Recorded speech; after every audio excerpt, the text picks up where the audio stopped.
This is the Georgia Farm Monitor. Since 1966, your source for state and national agribusiness news, and features for farmers and consumers about Georgia's #1 industry, agriculture. The Georgia Farm Monitor is produced by the state's largest general farm organization, the Georgia Farm Bureau. Now, here are your hosts, Ray DeLisio and Kenny Bergamy. Season's greetings and welcome to a special edition of the Farm Monitor. Special because today we get to say happy birthday or anniversary to a December tradition. That's right. This year marked the 80th Georgia Farm Bureau Convention held annually on Jekyll Island. Its purpose? To honor those counties and volunteers who have made all the Farm Bureau programs and legislative efforts so successful in 2017. Coming up on the program, what exactly happens during this three-day convention and why prominent ag leaders say they are willing to travel great lengths to attend the festivities. Also from the convention, the economic outlook for 2018, the positive news regarding commodities and how international trade continues to help Georgia. And then later, her unique approach to teaching and connection with students has earned Banks County's Wendy Fuschetti the Georgia Excellence in Teaching Agricultural Award. These stories and much more starting right now on the Georgia Farm Monitor. Over 1,500 members representing delegates from all 159 counties. That's pretty much the foundation of the Georgia Farm Bureau's annual convention, a foundation that's been rock solid for 80 years. And in keeping with tradition, this year's convention was not only a meeting of the minds, but a chance for members to share in some fellowship and tell war stories from conventions past.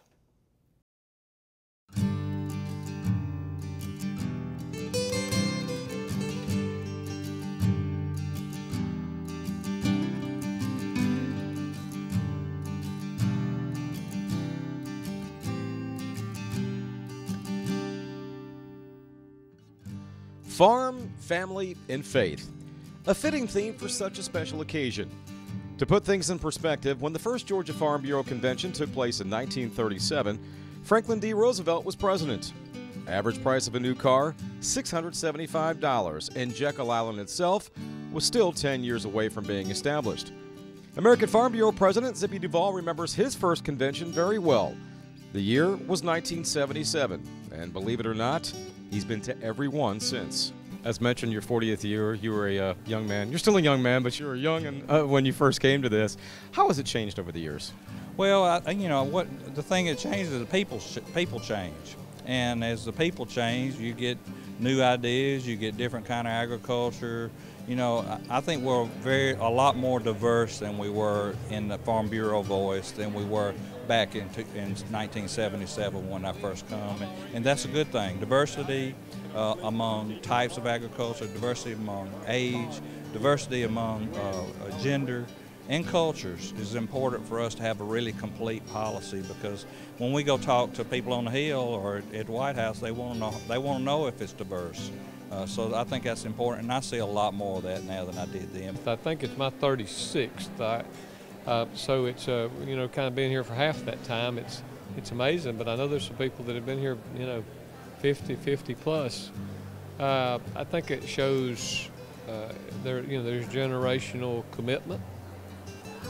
There are no doubt people want to see what's the direction of agriculture, where can we leave a thumbprint on that. That's what this meeting's all about. 80 years for this convention. What does it say about this organization that they've been going this strong in this convention for 80 years? Well, it is great to be here, first of all, and I've been to a lot of these, but I wasn't here at the first one. But 80 years, I just think that says a lot about the organization, Farm Bureau. It's a real pleasure for me and an honor to have the opportunity to interact with the Farm Bureau members. I see a lot of them during the legislative session in January through March, but of course it's a little bit more relaxed for me down here to have the opportunity to come and interact, and the way things are looking, I think we could say that we'll be here another 80 years. We brought 40 people from Henry County this year.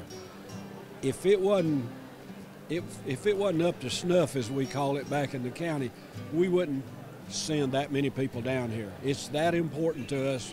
This is where it all comes together. This is where you learn how to do the new stuff and you review the things you do. We are a big part of the awards program down here. We try to win. We don't always succeed, but that just makes you try harder. And if you get beat by somebody, that means You need to go learn what they're doing because they can teach you something.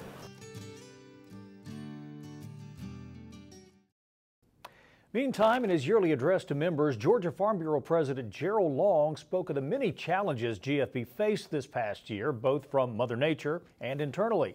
Yet, in spite of those challenges, President Long said he couldn't be more proud of how the organization responded, the way it stepped up, embraced change, and continued to tell the story of America's farmers.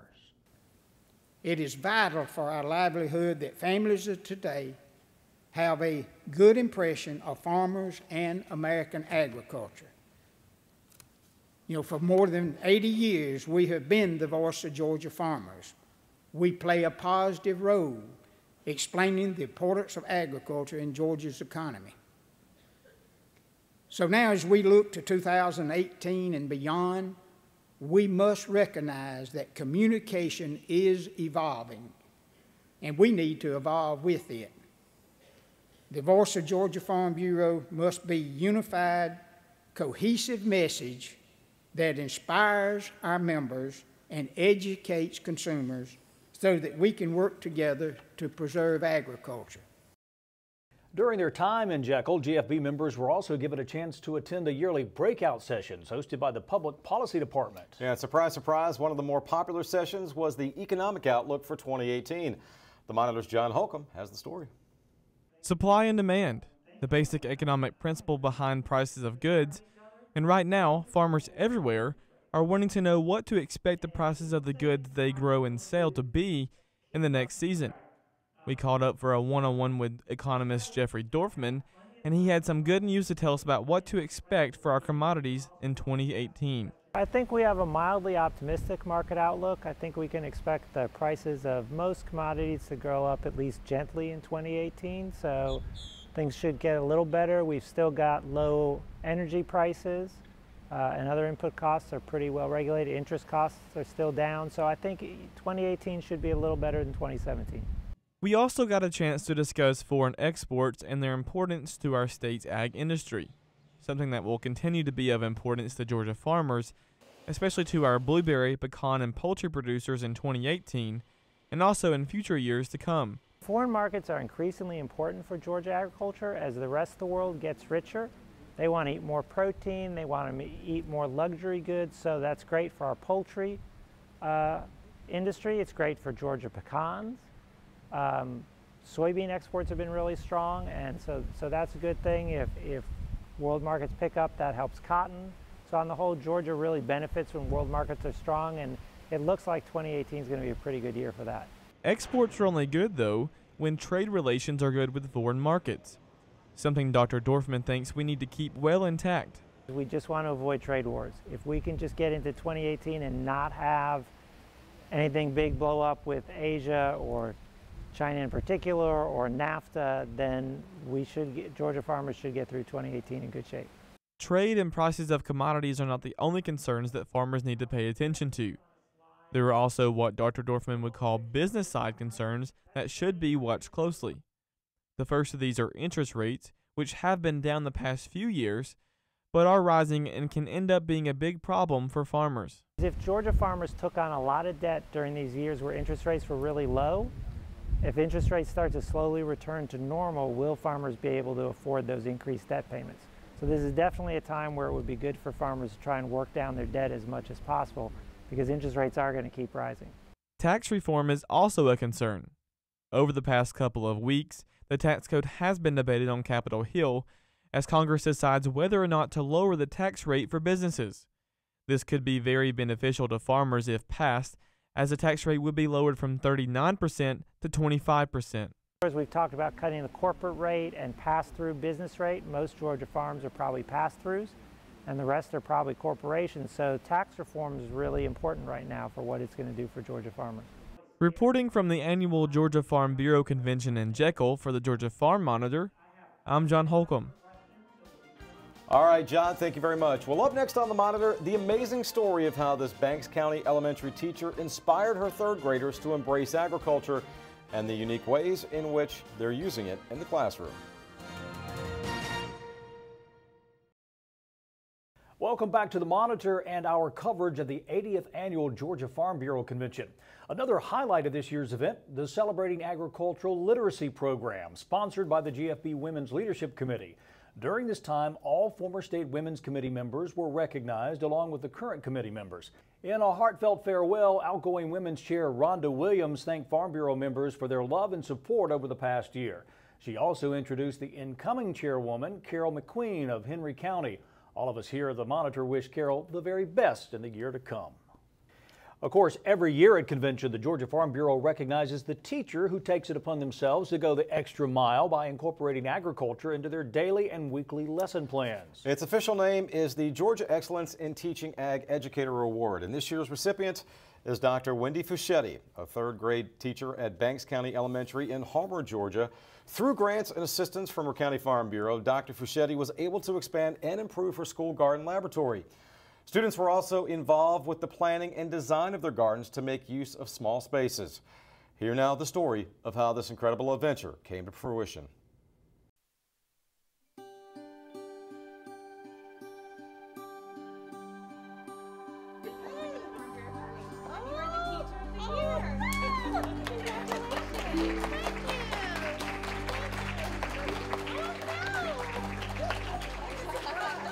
This award is very special to me because it hasn't been a long time since I've been thinking about agriculture in the classroom. I grew up in the city, concrete everywhere, sidewalks, one tree I remember on the corner. Then when we moved to the country a little bit, we had a garden. Loved the garden. And so the gardening came through in my teaching, but I always thought of myself as a gardener and always talked about gardening and appreciating foods and fresh vegetables and the health that can come along with it, and that you can support yourself and maintain your health at home, and wanted my students to be able to do that. I was very blessed to grow up on a farm myself, so ag is very important to me, and for Dr. Fuschetti to actually take that on and integrate that into the third grade curriculum is just wonderful. I think it's certainly benefits our students here, as not all of them have the opportunity to grow up on a farm, and so bringing ag into the classroom I think is great, and just very appreciative to Dr. Fuschetti for being willing to do that.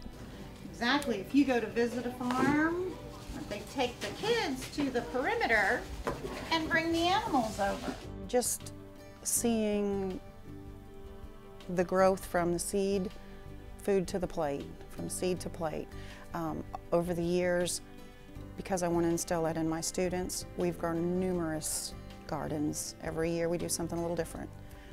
Hay bale gardens, container gardens, the field gardens. This year we have raised bed gardens.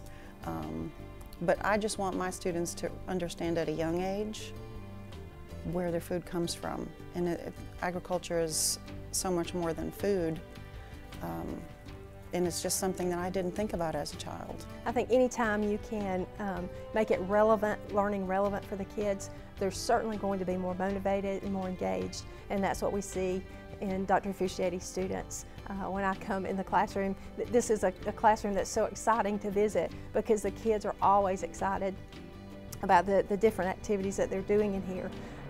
So certainly we do have a required curriculum that has to be taught, but as I said earlier, ag lends itself very nicely to fit in with the curriculum.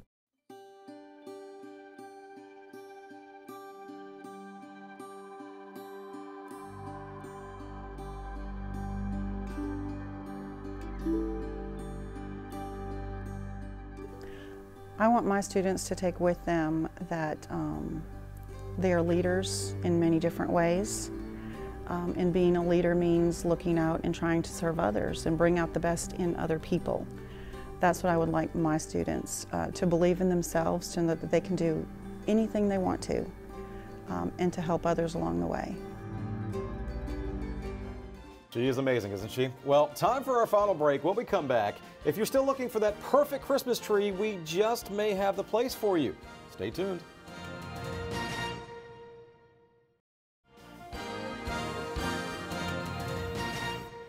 Vineyards in California are under attack from pests like the glassy-winged sharpshooter. This pest spreads a bacterium that causes Pierce's disease, a devastating disease that costs the California grape industry $104 million annually.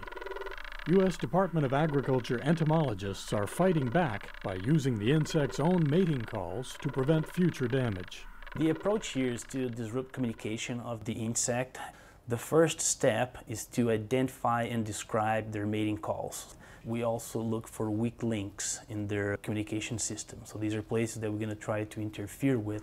We use disruptive signals, and this is done mainly in the laboratory, and then validate under field conditions. These insects are so small, humans can't hear their communication. These are frequencies and vibrations that are transmitted to the plant. We cannot hear without specialized equipment. So the researchers with USDA's Agricultural Research Service in Parlier, California, are using acoustics technology from the automotive and aerospace industries to help them listen in. Each species has its own call, and they vary a lot. Some sound like a motorcycle, some sound like a baby crying. So far, the disruptive signals are working, and data support application of vibrational mating disruption as a novel method to control glassy-winged sharpshooter populations. We took them out to the field, and we were able to disrupt mating of virgin insects in vineyards. This approach is compatible with current control methods, which includes mass release of natural enemies and an area-wide insecticide application program.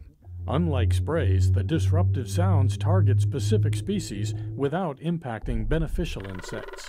For the U.S. Department of Agriculture, I'm Pat O'Leary.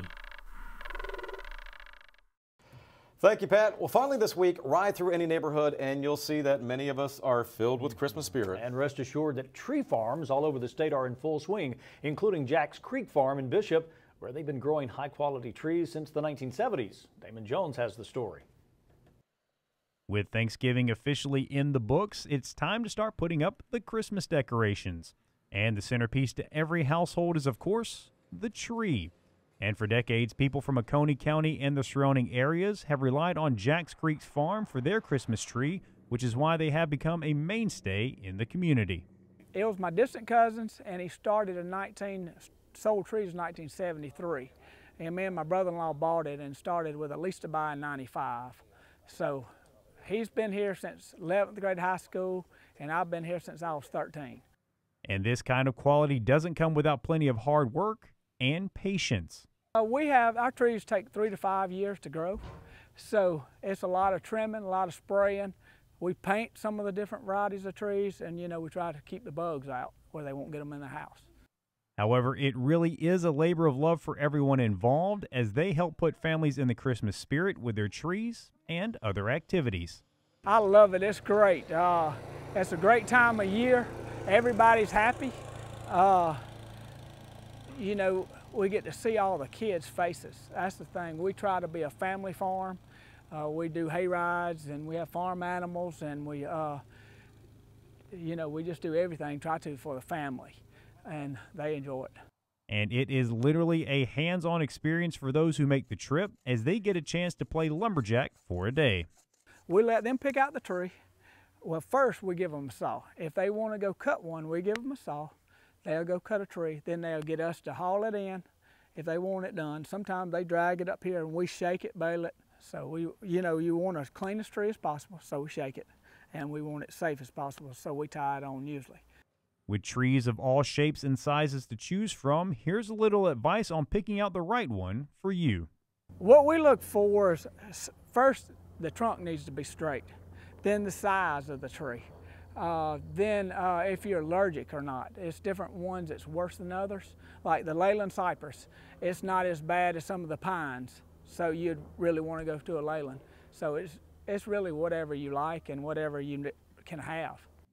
And for those customers looking for a pre-cut tree, those will be just as fresh as they are kept in water until they are sold.